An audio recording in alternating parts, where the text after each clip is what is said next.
Hello and welcome to another meeting of the Afterschool Anime Club. I'm glad you're here. My name is Max. I'm the host of this here podcast. With me today, as always, are two of my very best friends. She is an insurance adjuster, and she's always got her donuts. It's Stevie Matos. Yes, Long Johns all day. Chocolate Long Johns all day. He's not Vash the Stampede, but he'll take your money anyway. It's Max Kostrak. Definitely not Vash the Stampede, and stop looking into it so much. I don't know if I used the insurance agency thing already. I might have used it last episode, but I'll do it again. I don't care. Watch me. You know what? There are two insurance adjusters on the show, Absolutely. so it's fine. That's right. It was you were referencing the other one this time. Yeah. Whichever one I didn't reference before, Stevie. Okay, great. Cool. Millie and Meryl. They're both great, so there's no insult they're here. both so wonderful. Exactly. I'm like, depending on the day, when I want to deny reality, I'm definitely Meryl. When I want to be optimistic, I'm definitely Millie. Makes sense. And when you've got that big chain gun, that's also Millie. Strong Millie vibes. I did not expect to so fall in love with these two, point of view characters. I didn't expect, I thought Vash was going to be the point of view character in this show, to be honest with you. Same. Nope. And I really like the characters in this show. It's what's carrying it for me right now. Yeah, this is really good stuff. Truly. Especially these two episodes. They're very cool. They truly are, and we'll talk all about them, but first I've been kicking around the internet doing research. Here we go. Oh, boy. I've got a new game for the two of you. Oh, does that sound good? Always. I mean, I love to learn about a new game, and I love to be scared all the time.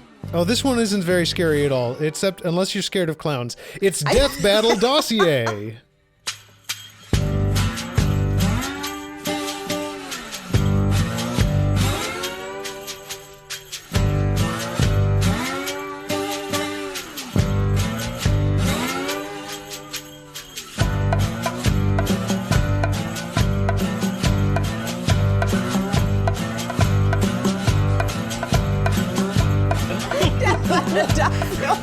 We're all afraid of clowns. Everyone is afraid of clowns.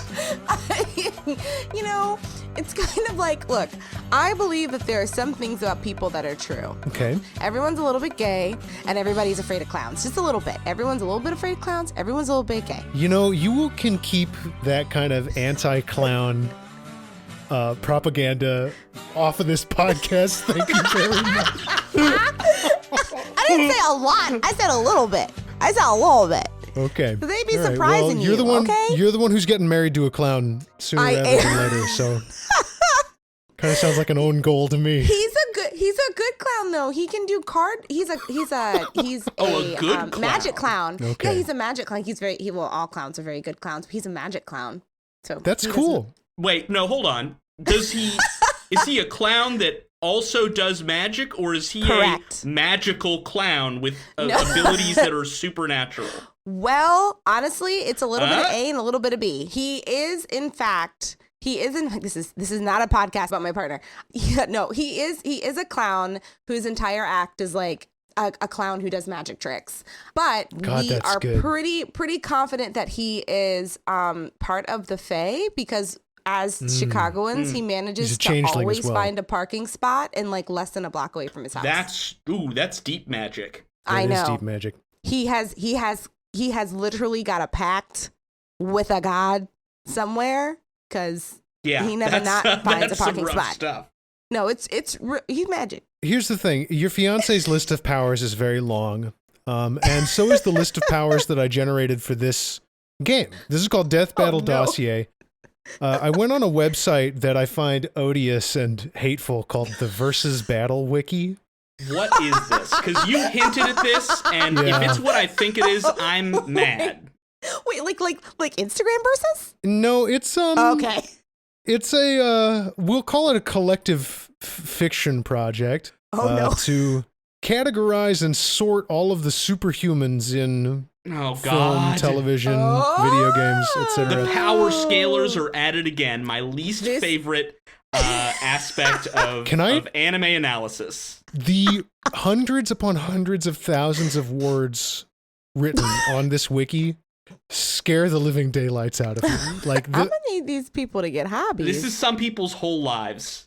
Yeah. Who's gonna win? Is it Goku or, a fucking Scooby-Doo? Right. Well, that's Goku. Scooby-Doo, because he exposes Goku's tax fraud. That's valid, honestly, true. I was gonna say Goku because Scooby-Doo wouldn't want to fight, but he'd win by Well, then they would have an eating contest. We're just writing fan fiction on the show. Wins. Guys. No, now we're going to get into it. We're going to end up on this site if we keep going down this hole. Play the game, Max. What do we need to do? Okay, here's the game. I have perused the Versus Battle wiki to find characters from anime whose powers have been calculated for the purpose of seeing who would win in a big fight. Mm-hmm. I will describe a character's powers and abilities using the taxonomy of the Versus Battle wiki. You have to tell me who I'm describing. Okay. I think I can do this. Because we are recording this on the beginning of International Clown Week, this game will begin and end with an anime clown. Okay. Two clowns enter. Two clowns leave. I really liked doing the lightning round type stuff with Riley last week, so I think I'm going to ask you two to pull up your Discord window and type in Buzz. Here we go. Okay. And get fingers on buzzers. Pasted. So what I'm going to do is I'm going to start slowly revealing powers. Okay. If you buzz in, you will stop. I will stop and call on the person to try and guess. You only get the one guess. Okay. We're beginning and ending with anime clowns. Okay. So number 1. Almost said the dude's name out loud like a freaking dingus. Number 1. Damage reduction. Takes 1/4 less damage from super effective moves. So there's a hint. Okay. Status effect inducement. Force field creation. What? Okay. Power mimicry. Oh, yeah. Oh, that's Stevie.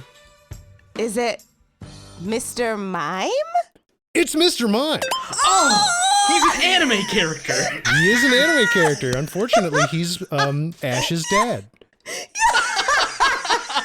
That's canon. What? No. No, it's not. Ash's mom has a pet, Mr. Mime, and it's just very weird because Mr. Mime is like a person.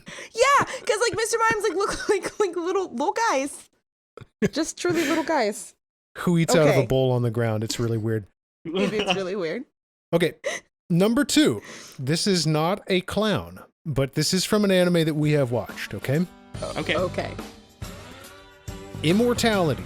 Doesn't age anymore and will live on even after the end of existence. Super genius level intellect. Oh. Breaking the fourth wall. Okay. That's Kostrak. I can't remember her damn name, but the mad scientist from Tenchi. What's her name? That would be Little Washu, yes. Am I correct? Yes, correct. Okay. It's Little Washu. Washu. I'm not going to forget that again. I couldn't remember her name, so I was like, I can't hit Buzz. I don't remember. Fuck. Let's see. So it's 1-1 going into the third question. Okay. Prepare yourselves. All right. I'm ready. This is also from an anime we've watched. Okay. Superhuman physical characteristics. Genius intelligence. Techno-magical object via supercomputer. Smoke. Oh, yeah. Oh, that's Stevie. Is it Ryoko? It's not Ryoko. What? Oh. Max, would you like me to continue? Give me one more. Okay, smoke manipulation. Wait. Oh. Vapor manipulation. No, I'm... Freezing. Wait, Water why am I blanking detection. on this? I'm giving up the point. I don't know who this is. Transformation, including accessory, cosmetic, and cloth manipulation. Okay, I'm buzzing in. Kostrak, yes. It's Sailor Mercury. That's correct. It's Sailor Mercury. I can't believe it took me that long, but for some reason, the vapor threw me off. That's what it was. I don't know if we've seen that. She did the vapor in one episode. Yeah, I was thinking turned bubbles into and water, vapor. but yeah. No, it makes total sense. I was being a foolish. Were you being a clown? A little bit.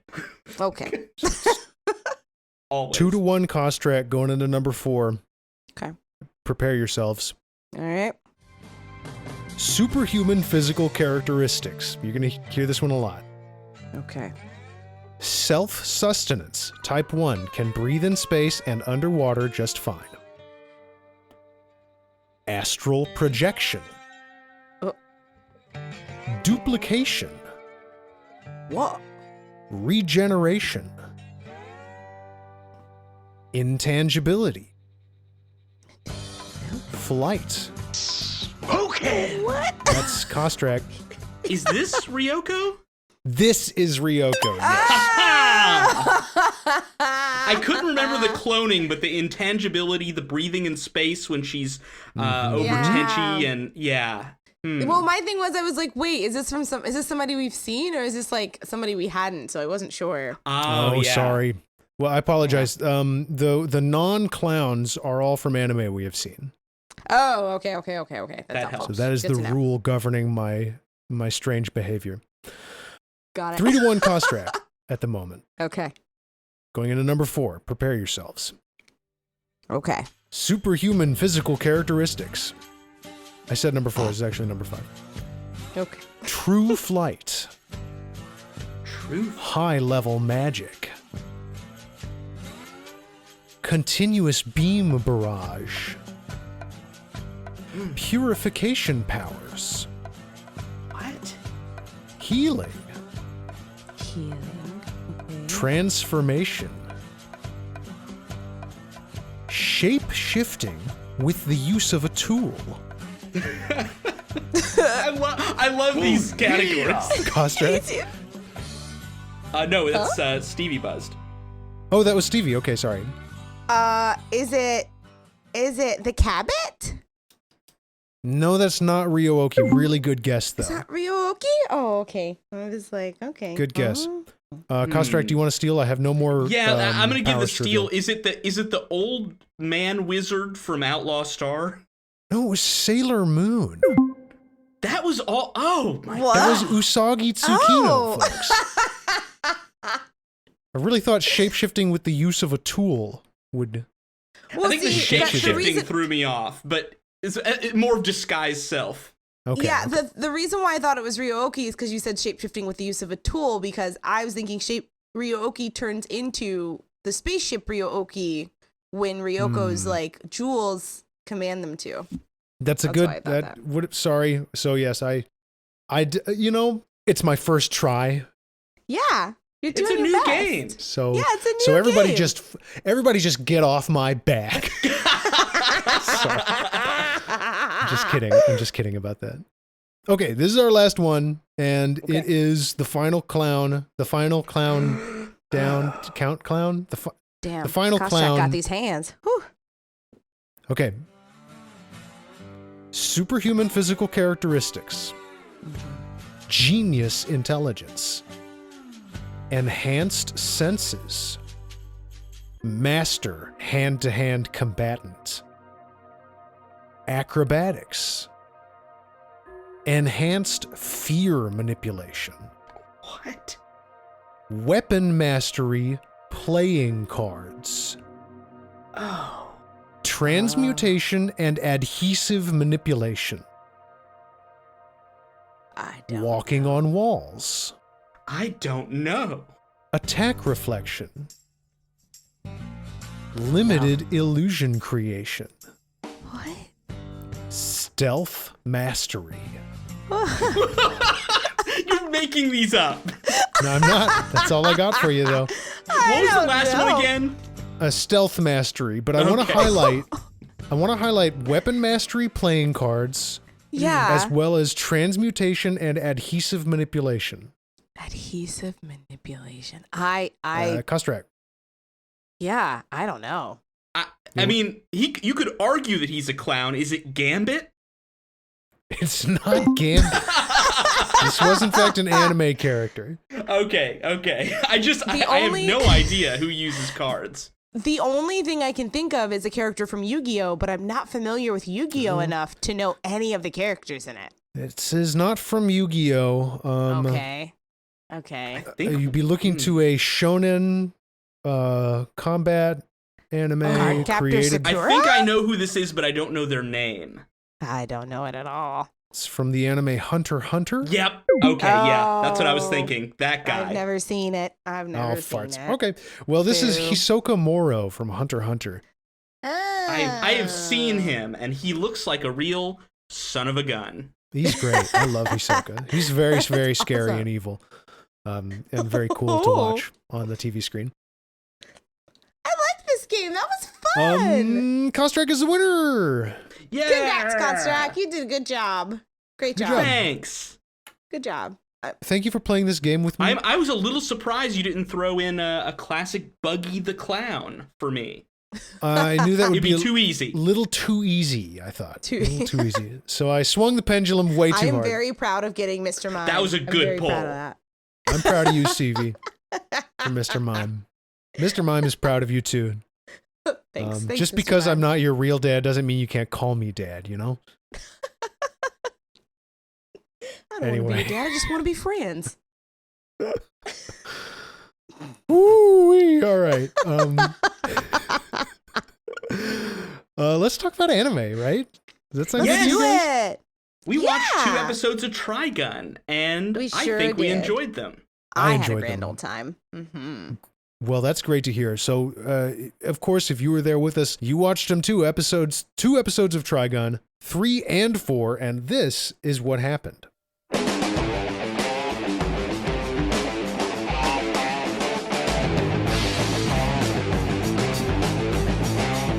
Episode 3, Peacemaker, opens on a very tense afternoon cocktail, over which Vash reveals to a new friend that he's looking for the famous gunsmith, Frank Marlin, who just so happens to be the aggressive drunk sitting across from him.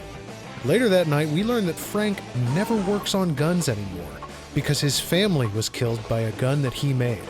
The next day, a low-rent goon claiming to be Vash the Stampede shows up in town demanding all of their cash. And after Vash and Frank debate the virtues of non-intervention, Vash steps in and precipitates a tense standoff. The entire town, armed with their Marlin specials, stand up for themselves against the goon squad. The episode ends with a big party, and Vash is reunited with his gun. In episode 4, Love and Peace, Vash blithely wanders into a tense hostage situation and gets captured. The hostages are Meryl and Millie, along with a local gambler who turns out to be the daughter of a land baron named Grim Reaper Bostock. Tensions are ready to boil over in the saloon, and outside the sheriff's mercenaries line up for the assault. At the appointed time, the kidnappers fall for the classic fake exchange with a bus full of armed psychopaths trick. Our heroes are out of the frying pan and into the fire. Vash steps in to cool things down and creates the perfect moment for Millie and the gang to subdue the mercs. Our kidnapper exposits the town's history, and Vash agrees to negotiate their terms. In the ensuing duel, Bostock is defeated but not killed, and the evil Sheriff Stan plays his trump card. But Vash and Meryl turn the tables one last time. In the end, Vash delivers the closest thing we're going to get to a thesis statement. This world is made of love and peace. Nice. Excellent. Synopsis. Very fun series of fun events to watch.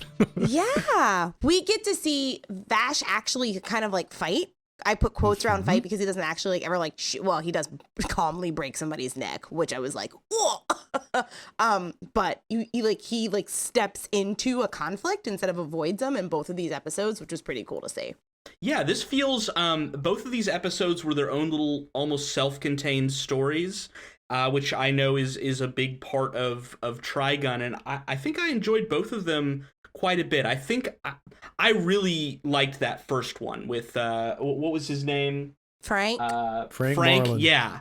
And the gunsmith. I found that to be really fascinating, and I like that through these stories I do with each one of them feel like we're learning and starting to get more and more of these hints about who Vash really is and what it is that makes him like Yeah, this. like what I like about episode 3, what I wrote was that like the show, what we're seeing with episodes 3 and 4, like we were seeing it like also with episode 2 with the water baron and all that sort of stuff.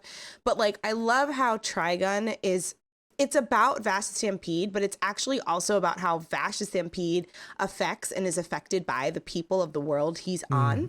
I like how everybody in it, even Vash, I mean, obviously all the characters are relatable, but the ensemble is just really, really strong.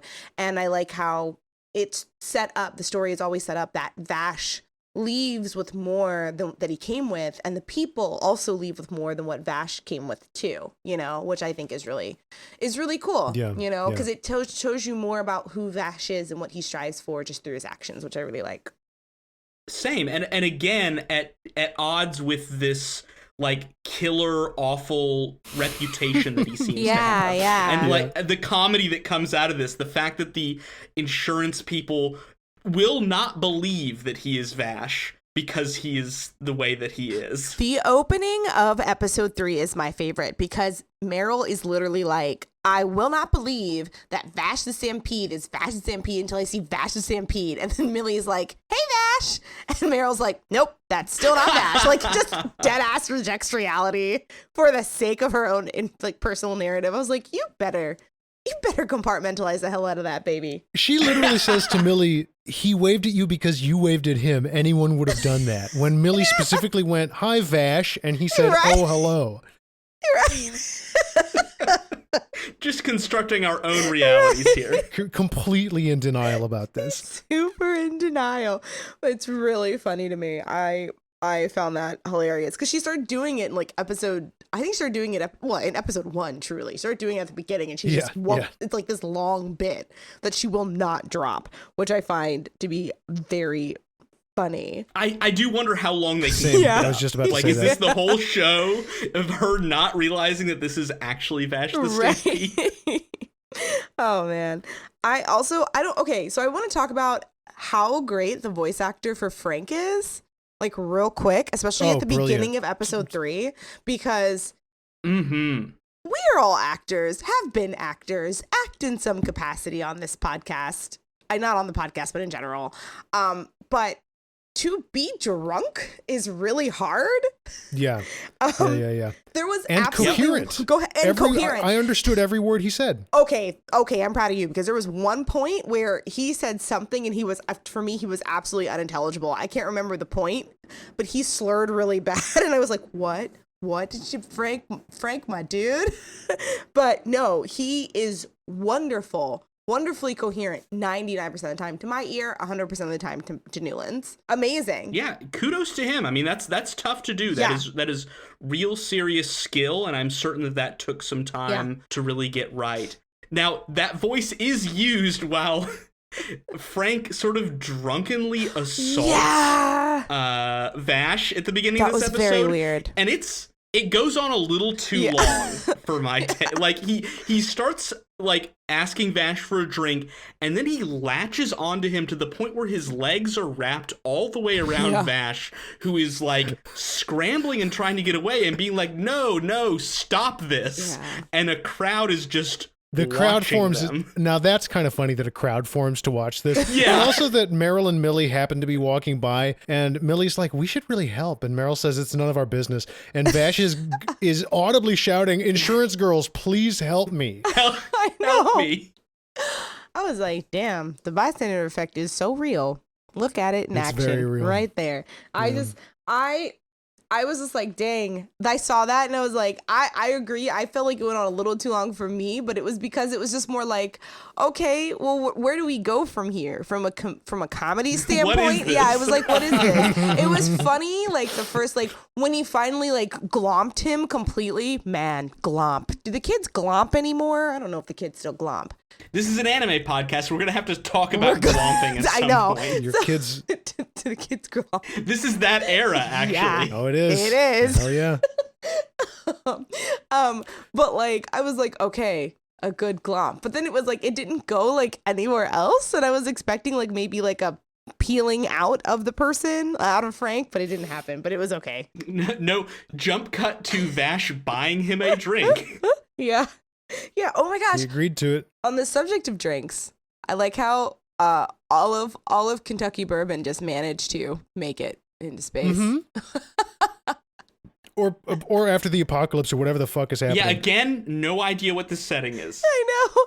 We had wild turkey. What else did we have? We took some screenshots. Old Crow. Spelled C-R-O. Old Crow. Okay. And then there was like a Scotch I did one. see a Jim Beam in there somewhere. Yeah, I I thought I did too. And a lot of times in anime, you'll see like the McDonaldization of brands, and they're not doing it here. They're just brazenly like, here are the names of these alcohol, even if we did misspell them a little bit, clearly on accident. Yeah. But I thought that was pretty cool. I was like, okay, Kentucky's repping. Let's go. Outlaw Star had West Virginia Spaceport. Now we've got just Kentucky bourbon. Let's go. I loved that. It was so great. It was so dope. All of the anime creators in Japan listing off the states they know. And whether they make alcohol there. Yeah. Yeah, absolutely. Texas? Probably. I don't know. Jesus. What? Houston? I don't know. Use it. I thought it was cool to see like the show developing a philosophy also over the course of these two episodes. Like the moral situation in episode 3 is a little complicated for, a cartoon. With Frank, who, the town is so safe that they don't have to have a sheriff, but that safety came ultimately at the cost of Frank's family. Yeah, the message is a little muddled here with the ideas of like pacifism and equality against the side of maybe everyone should be armed. Yeah. Guns like maybe for everybody. In the modern perspective, the gun message isn't resonating so well. Yeah. But the sort of the equality piece and sure. When I see creations like this, and I can tell that even when there are stumbles or things that don't age so well, to me it is always heartening to see that there is conviction behind it. Yes, absolutely. And I feel like some animes or like some media you see and it's just like, we're kind of like muddling our way through here. Well, I do feel like Trigun, as we move through, has something to say, and it has something it believes. And I think regardless how the gun thing hits you, what it's really getting at is that this whole episode is kind of about the bystander effect. And we have this funny joke about the bystander effect up at the front, but at the end, what saves the day is that all of the townspeople say, we're not going to get robbed by this guy. We're just not going to let it happen. Right. And then he can't fucking do anything about it. Or he tries to, but they fuck him up or something. Yeah, they try to. Yes. They try to, and it's like, what it is that Frank finger guns him in the back of the head. Frank steps in. Yes. And I do love that reveal at the end where both Frank and Vash are completely bluffing. Yeah. And Vash just has his finger in his pocket, and Frank just puts his finger up to the back of this guy's head. Mm-hmm. Just a fantastic little reveal where Vash pulls his finger out of the pocket and they share like this knowing glance of like, same gun. Yeah. And it's like, while... And I think going back to like that whole thing where it's like, while the message of this specific episode didn't age well, and it's just because of the way that society kind of went in the last like 20 years, that's literally all it is. Because like I understood the argument for good guys with a gun scenario. It's like, it's a shame that, that's not necessarily the reality that we live in. But I like this ideal reality being posited, but I like how the people who like at the pressure of people being armed, kind of helped put those who didn't have, who weren't armed in the position to be the catalyst to get these people to back off. And I kind of liked that juxtaposition too. This message is not about the guns. The guns were there. To Newland's point, this is absolutely about the bystander effect, and it's about these people standing up. And that's why the message, and why this still, despite guns as they are, has aged pretty well, I think. Yeah, because everything you just said. Because it's still saying something. Yeah, because it is still saying something. Because it's like, you don't need necessarily a gun in order to protect yourself. Community can help protect you, too. For sure. Yeah.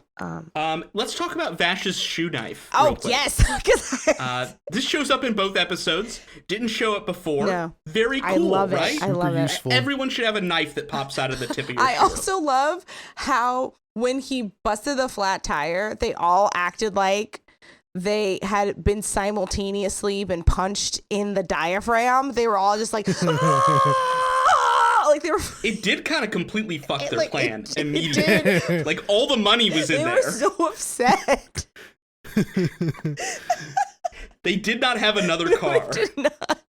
The reaction was so big, though. I was like, "Oh my god, you don't have a spare in the trunk?" I feel like the thing that's happening anytime in almost all of these episodes is that Vash is what happens when you're playing D&D and you have like a level 20 legacy character running like level 1 campaign material. Yeah. Yes, For whatever reason. dodging bullets. He's out here and he could fucking unload on these guys and take them all out immediately.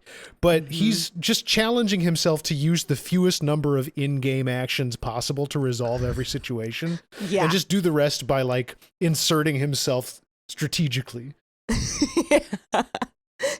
It's really interesting that way because understanding, I think, Vash as an extrememly powerful gunslinger, I think all the situations we've seen him in so far could have been instantly resolved with him pulling out his gun. But what I love about it is that since it's part of Vash's character to not use violence and actually totally greatly dislikes it, right? Like he's talked about how, and we see this in episode 3 when the mayor, right? Because the daughter is like the daughter of the mayor who was like a horrible person. Isn't he the mayor? But point is, that's episode 4. No, he's not the mayor. He's just like he owns all the land in town. Yeah, they call him the Earl. Yeah, I think. and so like when he's shot in the shoulder, like Vash obviously just bursts into tears. But he also says in episode 1 that he doesn't like blood. Like, so it's also like, right, that turns into the concept of like learning, being really people who know how to fight, avoid violence as often as possible. And so I like how we see that. That's an active choice that Vash makes, is that he chooses to be nonviolent because he knows, there's this implication that he knows how powerful he is and that he's more powerful than anybody who stands up to him. Mm-hmm. So, yeah, which I think that's very cool. He would be kind of bullying these guys. Right. If he actually started like attacking them straight out. And episode 4 is interesting too. It's kind of like a bottle episode. Mm-hmm. Which I didn't expect. Max, you pointed out there's some like noticeable drop in animation quality for this one. Yeah. I don't know what was. I'll post a couple clips and things like that, but really there was. It felt like the quality of animation. I don't know. Could be a budget thing. They passed episode 3. Could just be that they didn't have the resources they had or the time they needed to do this, but. There's a significant, in certain scenes, drop off here where it's just like fewer frames and just the rotation of cells and some real shortcuts. You can tell that they were probably working on a tight deadline. Under the gun, one might say. One might say that. I did like the cavalcade of problematic bachelors that the sheriff generated out of nowhere. This group of mercs. I said, why do they all look like they were stitched together by Dr. Frankenstein? Like 3 of them didn't even talk. Like 3 of them just groaned in various pitches, and at least one of them had like Ozzy Osbourne's tongue or something. I was like, what is going on here? Is somebody please stop licking your guns, villains. If you're trying to come off as unhinged, licking your gun, it's not the power play you think it is. It's not. But like it looks so weird. They have this like, if I may, like PS1 energy. Like they all look like they're built to optimize the number of polygons on a display. Like there's the guy who's just an egg. There's the guy with like the big shoulder pads, that kind of thing. Yes, it was. They looked and sounded so ridiculous. I was like, they were like mercenaries, and they were like, and I was like, please stop. That's the worst sound. Why? I'm also very offended that the rich girl's name was Miss Stephanie. As that is my government name, I was like, she is a Miss Becky at best, and she's doing me dirty. That was offensive. She deserved. Number one, I love the term government name. Number two, I completely agree. I also did not like this character. No, she was very annoying. Partially, I think that some of the line reads did not come out great, but also like just the character. No. A lot of the maybe I just don't like hearing the word daddy that much. Just a personal thing. Would you have preferred Zaddy, Kostrack? No. So I want to go back a second with these mercs, because they burst in guns blazing, and this is the one place where I think with episode 4 things got a little muddled for me, where I really loved episode 3, and episode 4 fell off for me a little bit because of stakes, and because this is a show about pacifism and violence and equality and all of these things. The fact that there are all these bullets flying and nobody dies, it feels like there was no threat. For example, this guy, he goes out to check the truck. It turns out it's a trap. He gets shot in the back and falls down. Yeah. And later he's fine. Vash walks over later. He's like, "Oh, you're fine. The bullet passed through. There's no blood. There's no hole. You're going to be fine." Oh, yeah. That's weird. Yeah, great. Right. And like another guy shoots himself in the foot. We don't see any blood or anything. And like just stuff that just, I don't know, it felt a little floatier. Like the violence didn't have meaning when in the past I feel like it has in this show. I agree with that, because another point where that happened was are you talking about the bartender where like the guy with like the submachine guns was firing us almost essentially point blank? Oh yeah, he fires around around his face, head. He fires like completely around his head the entire time, and I'm like, well, that was also a waste of your bullets. There's no threat. Whatsoever. Like I was just like, yeah, okay. Because the only actual gunshot wound we see is the Earl getting shot in the duel, which and he does bleed a lot. What I did appreciate about that duel was that it was like, it felt very much like an homage to like traditional spaghetti westerns. Oh, totally. Yeah. Yes. Similar type of conflict and everything. Yeah, it was crunchy as hell, and I loved that. That was really, really good. And I agree with the muddiness of the plot, because it took us forever to get to the point as to why these bandits were holding this shitty girl hostage. like it's utterly shitty girl hostage, when in reality, clearly the arrogance of her father, like using her as bait is, okay, I get it, but like he was clearly so arrogant that it probably would have just been easier to just kill that guy, even though he had a bunch of money. Because that was the person they had beef with, not necessarily his daughter. But she was clearly being used as the next generation of rich people to be better kind of thing. And I was like, yeah, she's still fucking Becky. I don't give a fuck. She sucks. Exactly. Yeah, that never tracks for me. I think, the thing here is there's a really solid plot in this episode somewhere, I feel like, with the idea of this guy who, like, the bandits coming to get revenge and not like the twist and the shakeup. But I feel like, again, they kind of got lost in this because there is the rich man and his daughter, but there's also this secondary layer of the bad sheriff. Oh, yeah. That I feel like there's 3 plots here. Yeah. And really, I wanted to focus on this guy and his daughter and what he had done to these people and why they were coming back, and violence begetting violence in some way, and like trying to reckon with that rather than Sheriff Bad. Yeah, because also it felt as though too, like with the Sheriff Bad thing, it's like it felt like they were trying to not necessarily have a similar, like an anti-story to what happened in episode 2, where like the sheriff was trying to take down a person who was, was taking advantage of the people, with Marianne being undercover. Yes. Yeah. But I was also like, well, you could just not have the plot since you've already explored this avenue. But I guess it was also the worst thing we see him do is hire mercenaries. Yeah, and like that's what any rich person would do. And why would a rich person know what mercenaries to hire if they don't hire them all the time? Of course, you'd go to a sheriff. I guess maybe it was to show.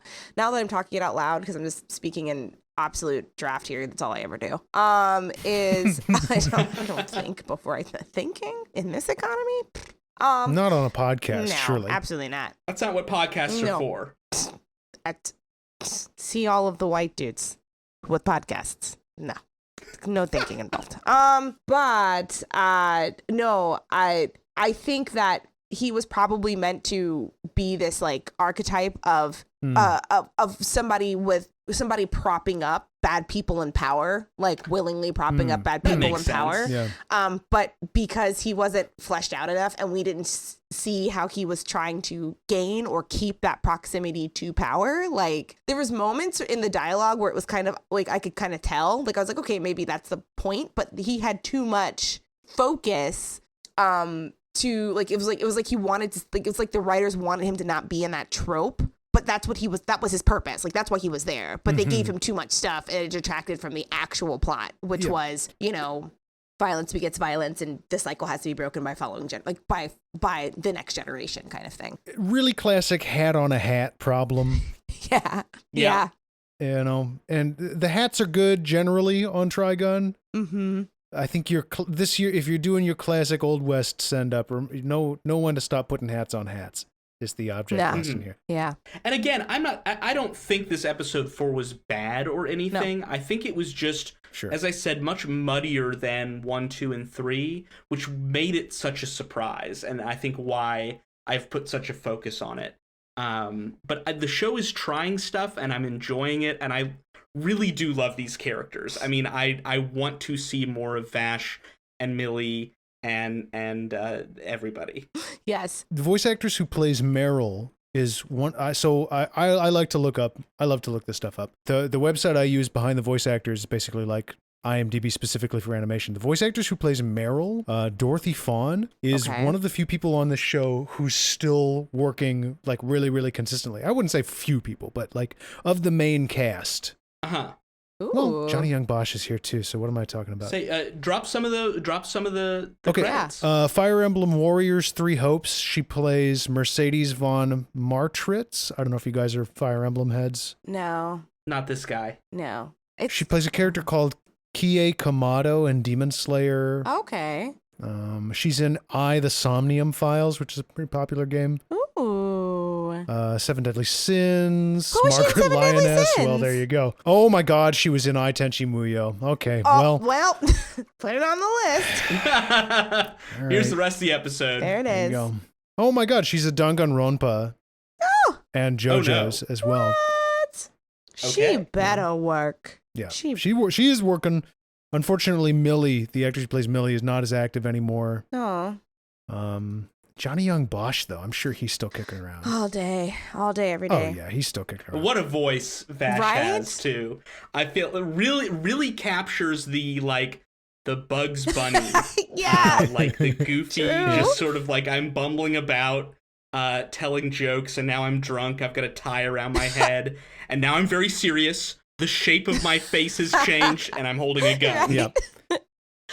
Oh. Even when he's serious, he has this kind of dreamy quality to Yeah. the voice. You know, this kind of like head in the clouds type sound. Mm-hmm. Yeah. To speak to that a little bit, I love that the episode preview. Oh yes. At the end of every Yeah. episode is essentially him reciting a poem. I mean, really just like hamming it Yes. up for the next episode. And I love it. I think it perfectly fits what they're going for I here. love that he knows that he's a pretty boy, but he also knows that he's bad at being a pretty boy. Like he tries to like, he's like, I know that I'm pretty, but he's also a horrid flirt. And so he tries to like get by on his looks, and everyone's like, "You're disgusting. Stop it, Vash. You're a weirdo, You're bro." so weird."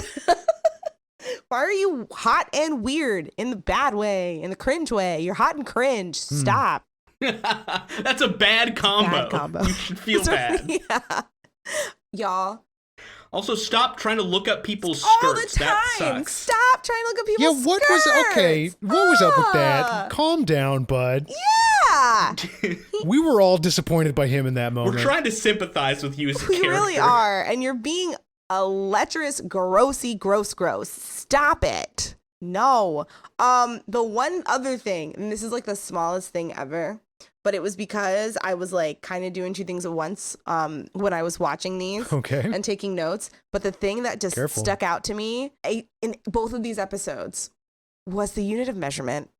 Oh, thank you. Am I mishearing? It's yards. It's yards, baby. It's yards. No. Yards. Yars, not yards. I can't tell. I don't either. No, it's in the subtitles. They are units called yars, YARZ. Okay. Because a Z. Yeah, it's a Z. Sorry. These are extreme units of measurement. Yeah. Because I heard yards and I was like. Because in episode 3, they were like, oh, so now I know that they're saying, oh, that's 4,000 yards away. Because my brain heard yards, and I was like, bandits, that's only 2.3 miles, baby. That's not far. Yeah. You can walk that Everybody in an hour. plays football. Yeah. I was like, you can walk that in an hour. I was like, the metric is killing me. I was like, I can't do this. No, they are yars, and I don't know how long that is. I didn't know where to. You know what it is? I know how long it is. It's the length of a pirate shanty, because it's a yard. Oh my god. Oh. I get it. Okay. Kostak hates me a little bit now. Can we talk about how the villain in episode 3 is a pastiche of Matthew McConaughey and Spike Spiegel from Cowboy Bebop? Okay, thank you for putting it into words. I could not place him. The Spike Spiegel, I cannot Look at the jacket. it. Yeah, the jacket it's is Spike. very Spike Spiegel, but then he goes, all right, a bunch, and I was like, nope. Like, who is this guy? He does say "all right" 4 times in a row. He has dual gun lighters and an umbrella. I would like that. Yes. I would like that gun lighter. He has red tinted John Lennon glasses. He's smoking. Who is this? He's got way too many things going on. The mustard dress shirt underneath the Spike Spiegel coat. You know what's nuts? What? The character is not named. Perfect. Anywhere I can find him online. I love this. I could not. Good. I could not find a name of this guy. And he's like the focal point. I'm going to call him Dwight Siegel because of the mustard shirt and the coat. Dwight Siegel. No. Oh God, it was just a mess. It was ridiculous. Although I did like. On the flip side, in episode 4, I did like, since we had to have like, you know, the last standoff for the town, I liked how the anti-hero that was like the bad guy, like I liked that anti-hero in episode 4, how like, yeah, he seemed like he was a bad guy, but he was, because it was the whole vengeance angle. So I was like, okay, this is a nice different, it's nice that like, you know, all the villains, that's the one thing that I've noticed, at least, I can't speak for y'all, but like one thing I've noticed is that all of the villains have been different. Probably Western, you know, spaghetti Western archetypes, but they have been absolutely different ones every time, and that's really refreshing. Yes. You know, since we just come from Sailor Moon with the Monster of the Week format, and all the monsters were kind of the same plan, and also almost not always the same abilities, but same objectives for sure. Yeah. Constantly named Jed And Bomb. Jed. Well, yeah, that's when they come to this weird desert planet to gather energy for Queen Beryl. When they're named Jed. They're named Jed, yeah. Jed's trick. Oh, man. Just a bunch of Jed heads here. If you're a Jed head too, give us a shout out. Yeah. Jed. I'm kind of out of things to say about these 2 episodes. They were good. They were. I'm running low. The They were tanks are very getting good. empty. Can we mention one last thing, and that is Please. Meryl's many guns. Yeah. At the end, this is one of the things I really liked about episode 4 is this moment at the end where Vash is like very quickly giving Meryl these looks. And Giving her a signal. Later revealing that he knows that she is armed and he's gonna like create a distraction. And she, you know, flies out with a cloak full of very tiny one-shot pistols. Yeah. What a gimmick. What a gimmick. There's like an octopus situation going on. Yeah, she's just a little gun starfish. I'm fucking here for it, man. Let's fucking go. She's the opposite of Millie. Millie has one big gun that fires many bullets, and she has many tiny guns that fire one. Wait, bullet. I have a question about Millie's gun. Is Uh-huh. Millie's please. gun like those pens that have multiple inks in them?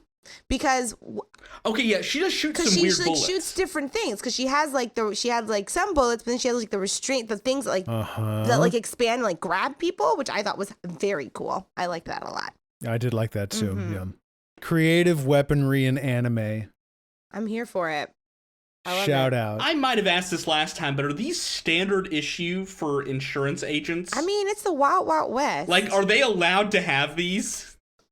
Hey, maybe Bernardelli is just different, you know? I mean, Yeah, I know. Like, what part of their job requires killing? Well, Bernardelli insurance adjuster. made guns. That's true. Oh yeah, we did go over that. Bernardelli made guns.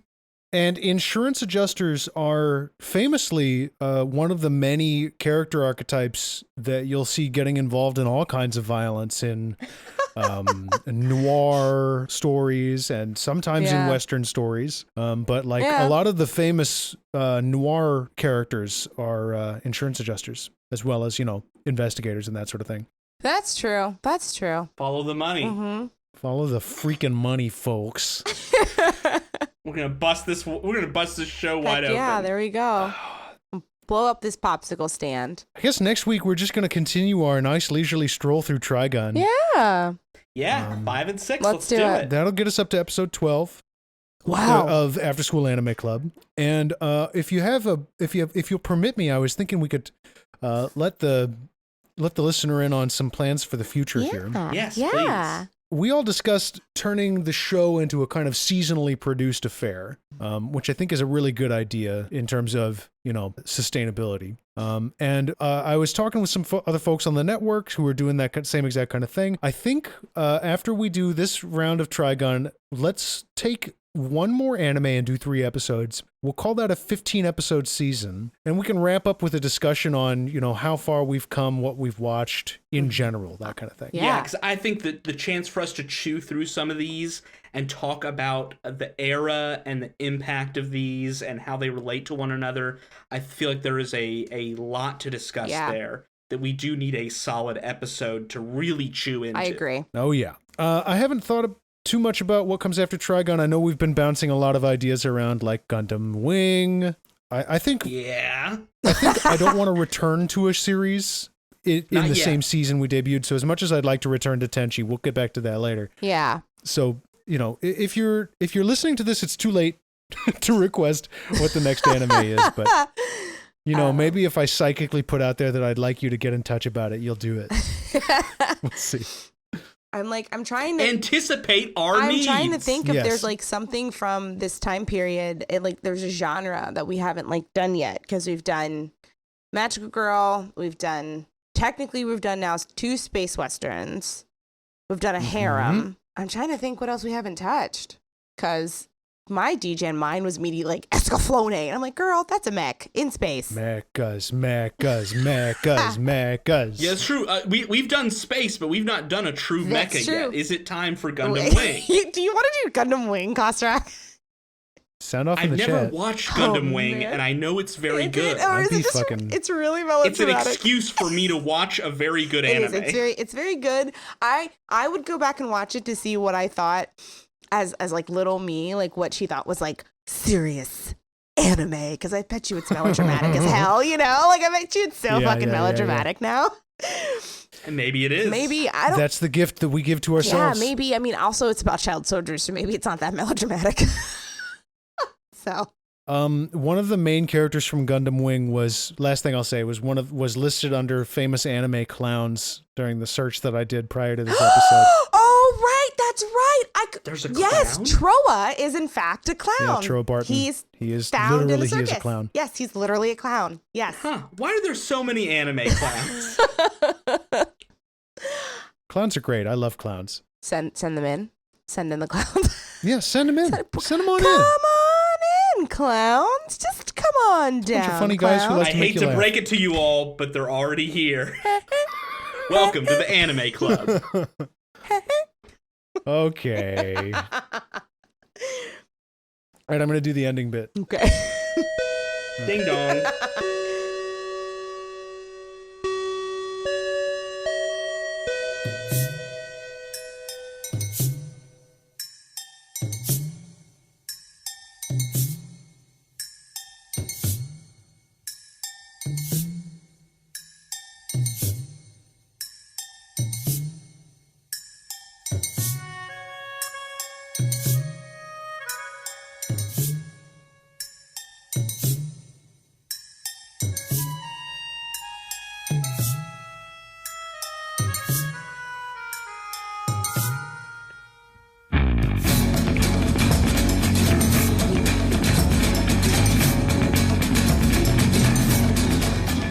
And that bell means this episode, or rather this meeting of the After School Anime Club has come to a close. We are so glad that we got to spend this time with you. Thank you so much for listening to this silly little podcast. If you'd like to follow us on Twitter, you can at Anime Club Pod. I'm at MaxNewland_. Stevie, how about you? I can be found on Twitter and on Instagram under the handle ASmattering on both platforms. Max, how about you? And you can find me on Twitter. It's at Max_attacks, like the verb. Tell your friends about Anime Club. It would be so nice if you told your friends about Anime Club. Please tell. It would also be so nice if you told your friends to leave reviews for Anime Club. Give us that 5-star. Give us a rating. Give us a recommendation. Write something in there. And if it's funny and there's no chicken-headed shit, you'll hear me saying it. How does that sound? Do it. Hopefully good. Sounds great to me. I think it sounds great. Sounds great to me, Newland. It's a deal. I think it's a Okay. pretty solid one, actually. Everybody wins. Everybody wins. And you know what they say when everybody wins? Nobody loses. That's the message I'm leaving you with. Love and peace. We'll see you at the next meeting.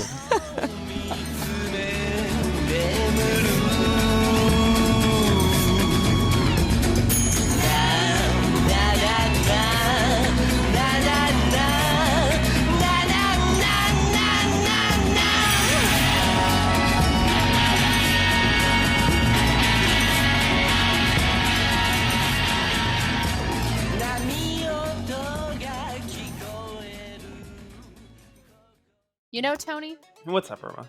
I want to learn about a lot of shit. But Roma, you don't have the time to learn all of the shit. There's too much shit. I know. But you know what? What? You could learn more shit in very quick ways. Yeah? Yeah. You got a lot of friends, and your friends know shit. And your friends, they could probably just yell shit at you in like 30 to 45 minute intervals, and then you can acquire an approximate knowledge of all of the shit, and then you could know all the things. But how? I don't know, probably like a podcast format. You know what? Yeah, let's do it. You can listen to the Hyperfixation anywhere that you listen to podcasts thanks to the Moonshot Network, and acquire your new Hyperfixation with me.